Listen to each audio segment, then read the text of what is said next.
friends, welcome to JJ Mom's Lifestyle. எல்லா போலும் இறைவனுக்கே இன்றைக்கி குக்கிங் டிப்ஸு அப்புறம் க்ளீனிங் டிப்ஸ் ஃப்ரெண்ட்ஸ்.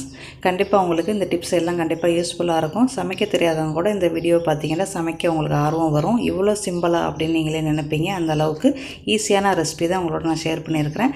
கண்டிப்பாக மிஸ் பண்ணாமல் பாருங்கள். அதுக்கு முன்னாடி நம்ம சேனலை அப்படியே மணி பெல் ஐக்கானே கிளிக் பண்ணுங்கள். மார்னிங்கு கரெக்டாக 8 மணி.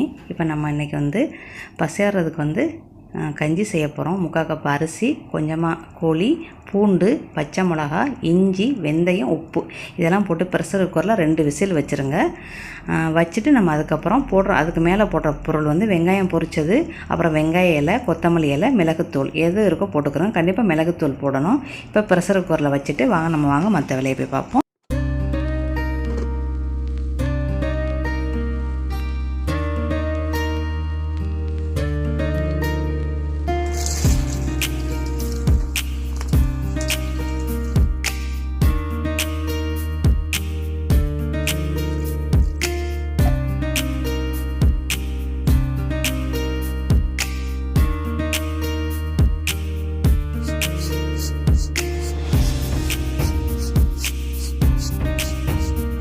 இப்போ நம்ம பூ எடுத்துகிட்டு தண்ணிக்குள்ள கிச்சன்லேயே வச்சுட்டு நம்ம பசியாரலாம் ஃப்ரெண்ட்ஸ். இந்த மாதிரி கஞ்சி செஞ்சு குட்டீஸுக்கு கொடுங்க, ரொம்ப என்ஜாய் பண்ணி சாப்பிடுவாங்க. உங்களுக்கு என்ன இல்லைனாலும் சரி மிளகுத்தூள் கடைசியில் மேலே தூவி விட்டு சாப்பிடுங்க, ரொம்ப நல்லாயிருக்கும். எல்லா பொருளும் நம்ம உள்ளுக்குள்ளே போட்டுட்டோம். மிளகுத்தூள் போட்டாலும் ஓகே, நல்லாயிருக்கும். இப்போ நம்ம பசியாரிட்டு நம்ம வாங்க இப்போ அடுத்த வேலையை பார்க்கலாம்.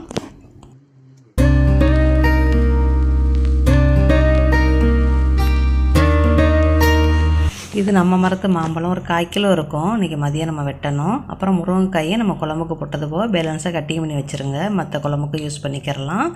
அதுக்கப்புறம் நம்ம மீன் குழம்புக்கு தேவையான எல்லா பொருளுமே எல்லாம் எப்பவும் போல் எடுத்து வச்சாச்சு. எல்லாமே கட்டிங் பண்ணி வச்சாச்சு. முருங்கைக்காய், வெண்டைக்காய், பூண்டு, வெங்காயம், கடுகு கீரை பிரட்டுறோம். எல்லாமே ரெடியாக இருக்குது. நம்ம இனிமேல் சமைக்கத்தான் ஆரம்பிக்கணும். அப்புறம் கருவேப்பிலை, நம்ம மரத்துலேருந்து கருவேப்பிலை எடுத்தாச்சு. இது நம்ம கழனி தண்ணி, ஊற தண்ணி எல்லாத்தையும் ஊற்றி கண்டுக்கு ஊற்றுறக்காண்டி வச்சுருக்கிறேன். அதுக்கப்புறம் நம்ம புளியை கரைச்சி வச்சாச்சு. மீன் மசாலா, மிளகாத்தூள். சிம்பிளான மீன் குழம்பு ஃப்ரெண்ட்ஸ், சிம்பிளான மீனானோம். இதில் எல்லாத்தையும் எண்ணெயில் போட்டு முதல்ல வெந்தயத்தை போட்டு வறுத்துட்டு, பெருஞ்சீரகத்தை போட்டு வறுத்துட்டு, அதுக்கப்புறம் பூண்டு, வெங்காயம், தக்காளி எல்லாத்தையும் போட்டு கருவேப்பிலையை போட்டு வறுத்துட்டு, உங்களுக்கு தக்கன மசாலாத்தூள். ஒரு 2 பேர் சாப்பிட்றதா இருந்தால் பெரிய ஸ்பூனில் 2 ஸ்பூன் போடுங்க, சின்ன ஸ்பூனில் 4 ஸ்பூன் போடுங்க. அப்புறம் கழனி தண்ணி எடுத்து வச்சுருக்கிறேன், அதை கொஞ்சமாக ஊற்றி உப்பு போடுங்க. உப்பு போட்டு புளியை நல்லா கரைச்சி வச்சுக்கிறோங்க.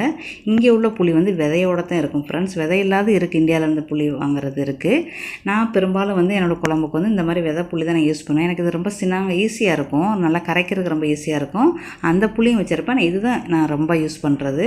அப்புறம் மீன் பாருங்கள், நமக்கு ஐஸாக இருக்குது, டைம் இல்லை. நம்ம ஏற்கனவே மீன் நம்ம தனித்தனியாக எடுத்து வச்சுருக்குறோம். வெட்டி வைக்கலை அப்படின்னா இந்த மாதிரி ஐஸ் இன்னும் உடலை, உங்களுக்கு டைம் ஆயிடுச்சு அப்படின்னா நீங்கள் இந்த மாதிரி கத்தியை வச்சு இந்த மாதிரி வெட்டினீங்க அப்படின்னா உங்களுக்கு சூப்பராக வெட்டிடும். அவ்வளோதான். அதுக்கப்புறம் மீன் குழம்பும் நல்லா கொதிச்சுக்கிட்டு இருக்கிறாங்க. மீனானும் நல்லா பாருங்கள், நம்மளோட ஆணை மலமலன்னு கொதிக்குது. அந்த நேரத்தில் வெண்டைக்காயும் முருங்கைக்காயும் போட்டுருங்க. வெண்டைக்காய் கடைசியோட போடலாம்.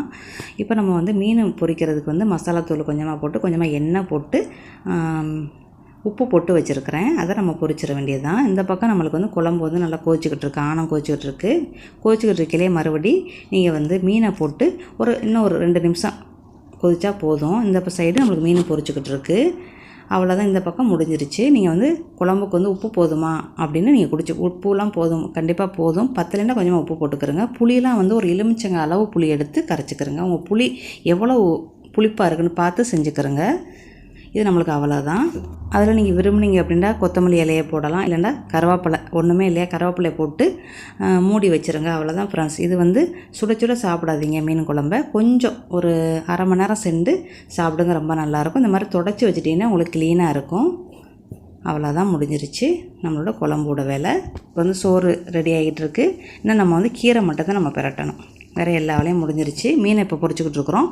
மீனை எடுத்துகிட்டு அதே கடாயில் நம்ம கீரையை பிரட்டிட வேண்டியதான் ஃப்ரெண்ட்ஸ். அவ்வளோதான், மீனை பொரிச்சாச்சு.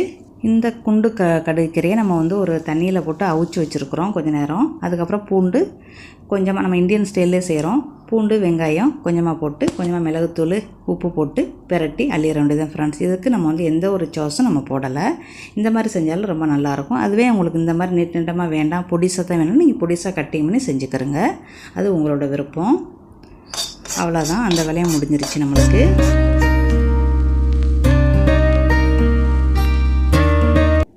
ஒரு 20 நிமிஷத்துலேயே நம்மளுக்கு வேலையெல்லாம் முடிஞ்சிருச்சு பாருங்கள். சோறு அடிக்கிறதுக்காகவே நம்ம குழம்பு ஆக்கி மீனும் பொரிச்சு ஒரு வெஜ்ஜு பரட்டிட்டோம். இப்போ எத்தனை நிமிஷத்தில் நான் செஞ்சுருக்கேன்னு நீங்களே பாருங்கள். ரொம்ப ஈஸியாக முடிச்சிடலாம் ஃப்ரெண்ட்ஸ். இதுக்கெல்லாம் நம்ம சோம்பல் படக்கூடாது.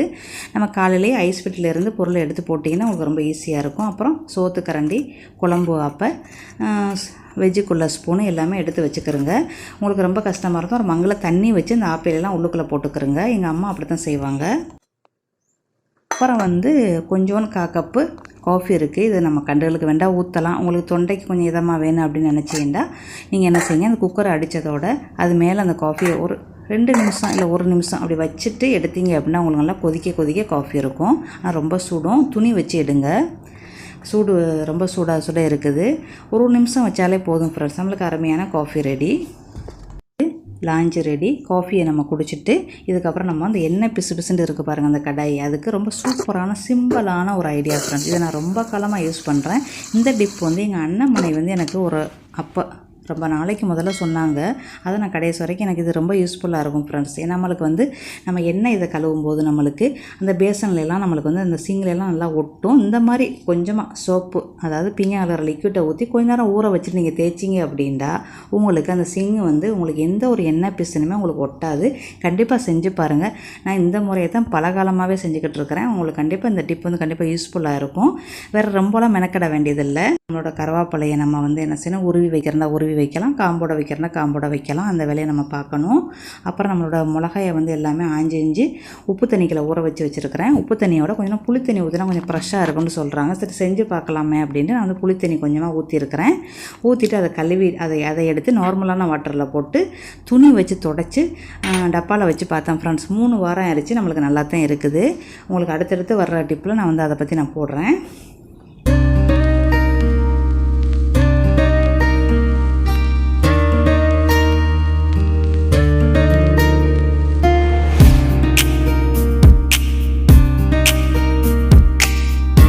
நம்ம எடுத்துகிட்டு வந்தால் முருங்கைக்காய், இது எல்லாமே அந்த டப்பா நம்ம சோப்பு இதுக்குள்ளது. இப்போ நம்ம முருங்கைக்காயை நம்ம யூஸ் பண்ணிவிட்டு பேலன்ஸ் இந்த மாதிரி கட்டிங் பண்ணி உங்களுக்கு தக்கன கட்டிங் பண்ணி வச்சுக்கிறோங்க. இதை நம்ம கழுகுலாம் இல்லைன்னா நம்ம மரத்தில் இருந்தாலும் எடுத்துகிட்டு வந்தால் எந்த ஒரு பூச்சி மருந்தும் அதில் இல்லை. அதனால் கழுகுலாம் இல்லை. நீங்கள் கடையில் வாங்கினீங்க அப்படின்னா நீங்கள் கழுவி புளித்தண்ணி ஊற்றி கழுவி தொடச்சி வைங்க. அவ்வளோதான். இப்போ நம்ம இதை எடுத்து ஐஸ் பெட்டில் வச்சிட வேண்டியதுதான் ஃப்ரெண்ட்ஸ். முடிஞ்சிருச்சு.